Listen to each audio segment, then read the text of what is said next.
Okay, says we're live here. Welcome. Apparently, Facebook is not participating this morning.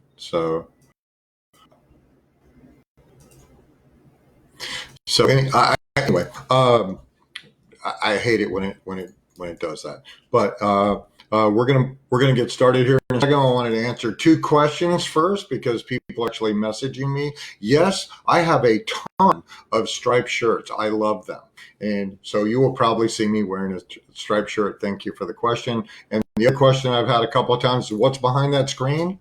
My refrigerator, because we're officing from home. So today we're going to be playing the medicine game. Now, this medicine game isn't going to be a conversation about which medications or supplements that you should be taking or any of that stuff. This is going to be more of an in-depth discussion about self-care and self-healing, and the best method for people to learn really seems through experience and stories and thought-provoking metaphors. Now, my medicine game story begins with a very angry guy, me, about 20 years ago, and I got invited to this experiential seminar. Will be nameless. I want you to think like EST or Charter or Landmark or whatever. And during this 5-day portion of this seminar, we were introduced to a game called the medicine game. So inside of our participant packets was a small manila envelope, and written across it said, "Do not open until instructed." And, knowing me, I probably would have thrown it away without the words on it. Remember that angry guy. And when it was time to play the game, the presenters told us a story. So just kind of like close your eyes and follow along with the story. Imagine that you're on an airplane, and this airplane is having some kind of engine trouble and crash lands on a desert island. And there's no food and no water on this island. And the only provisions are going to be from the plane. And the next day, after checking that all the people and the supplies, we discover that there's only one lifeboat.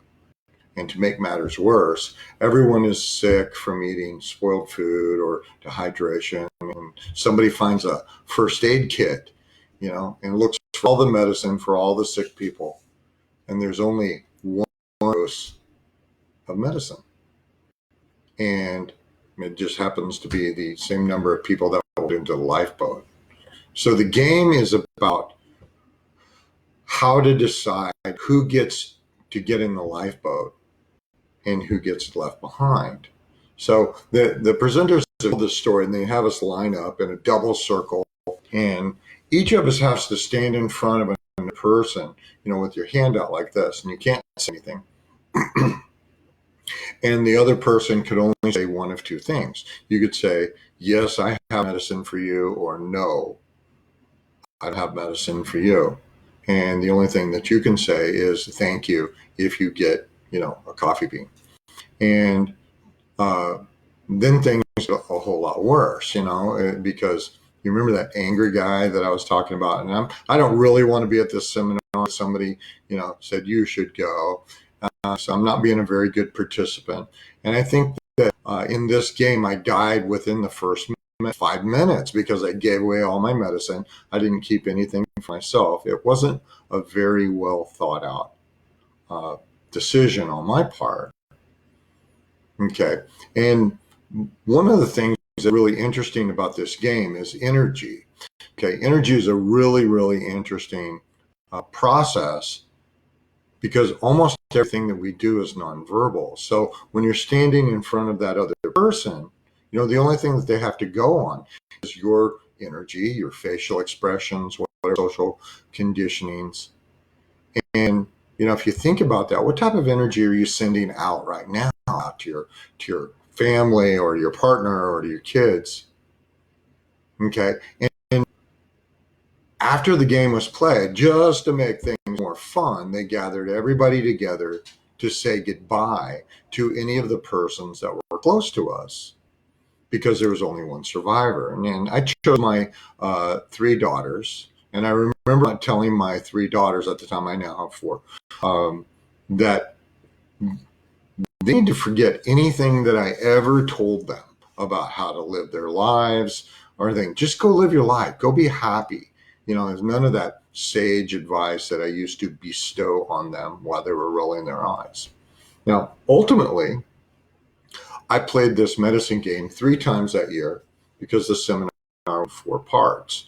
And the second time I played this game, I played it, a little bit more vigorously. I wanted to live, and I wanted to, play this game now that I understood the game. And so I did that, but I also wanted to remain within my comfort zone, and I wanted to play, just as hard as I thought I could without taking any risks. So basically, I was doing half-ass attempts at, at getting by without having to risk anything. And guess what? I died, and it really, really pissed me off. And it was like, yeah, I should have, shoulda, woulda, coulda, oughta. Okay. And then I had an opportunity at the end of the year. They were having a big Christmas party. And the last time I played the game, I actually asked for somebody's advice. Get it? Asking for help. Okay. And I asked somebody, and they told me something that most people don't ever know because they don't ever ask. All of the personnel, and there's all these different seminars going on at the same time. They have presenters, and they have assistants, and they have sound people, and they have this, and they have that. And every single one of those people are carrying coffee beans. They're carrying medicine. So this time I decided to go all out. And I let go of any of my, normal, oh, I don't want to do this or I don't want to do that. I asked every single solitary person in that space at the seminar for medicine. And I also did something really unusual. For me, it felt really, really selfish that I had people asking me for medicine, but I didn't give any out. It felt really, really bizarre because, I think of myself as this generous person. And I accumulated enough medicine that I actually could have spared some medicine. But I made a decision that I was going to ask for medicine and that I was not going to give any to anyone because I had to get back home to see my kids. I wanted to be alive. And this is about deciding what it is that you need, what it is, what are you willing to do to live? What are you willing to do to succeed? What are you willing to do to be in that relationship that you're having that's a little bit rocky? If you want to live, you got to do something more than just try. You have to commit to succeeding and succeeding and succeeding until no matter. You have to choose, you may have to choose over someone else when the consequences are death, or when the consequences are the death of your relationship, or the consequences are the loss of your children. It makes you question your choices and your priorities. Okay. So what I learned from this was that I could choose me when I decided to. And instead of, like floating around and guess so mindset, it just doesn't seem the best way to be happy. And we're kind of in interesting times that we need to make decisions about what's important. And I can tell you for a fact, if you're sitting in a room with 50 other people telling you what you need to tell your children because they're going to die, okay, it's very sobering. It's very gut-wrenching in terms of what's really, really important. Okay. And so kind of like the last part of today's video is, we don't really have to make life or death decisions very often anymore. Okay. Right now we're having an event that if you have young children, or if you have someone with a compromised immune system, or you have an elder parent, this is serious. You can't be lax about living. Food and shelter and clothing and conveniences, they're everywhere. And I think that playing this game has taught me that we need to pay attention to what we want. We need to pay attention to what we need.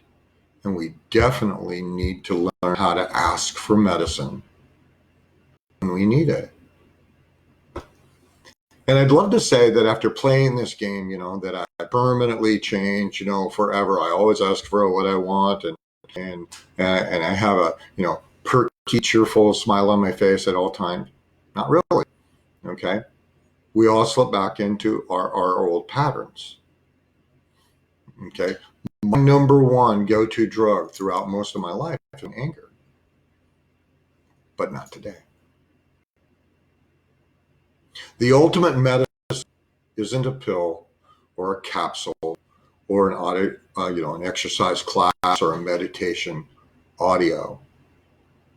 The ultimate medicine is when you decide to bring your best possible or best version of you to any place or situation. And the way that you the way you will know that you're doing that is that you can feel it. You can feel that best possible you. Imagine what it might be like just to be you, with no pretense or guarded behavior, only you with all of your flaws and all your past mistakes and all of your errors, and nobody cares, not even you. So I'd like you to think about this. What does it really take to live? What does it really take to play the medicine game? I want you to ask for medicine every day. Ask for love. Ask for physical touch. Ask for conversation. Keep asking until you're full. Keep asking until you're well or you're healed. And then give back to others. But most importantly is you need to remember to keep a little bit of that medicine for yourself. Thanks for listening. Please share this video with someone that you think would find it useful. And just keep those emails and crazy questions. I have all kinds of stuff behind that screen. So if you want to know more, send me an email. Talk to you later.